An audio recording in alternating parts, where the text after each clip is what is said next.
కొన్ని crazy combinations ఎందుకో set కావు. హలో గైస్, ఈరోజు మీకు ఇంట్రెస్టింగ్ పాయింట్స్ చెప్పేస్తున్నా. డైరెక్టర్ ఎన్ శంకర్ తెలుసు కదా.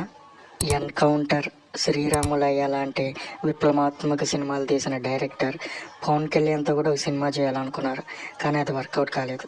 ఆ డీటెయిల్స్లోకి వెళ్తే, ఎన్కౌంటర్ హిట్ కాగానే ఉషా కిరణ్ మూవీస్ అంటే రామోజీ సంస్థ ఎన్ శంకర్కి ఆఫర్ ఇచ్చింది తమ బ్యానర్లో సినిమా చేయాలని.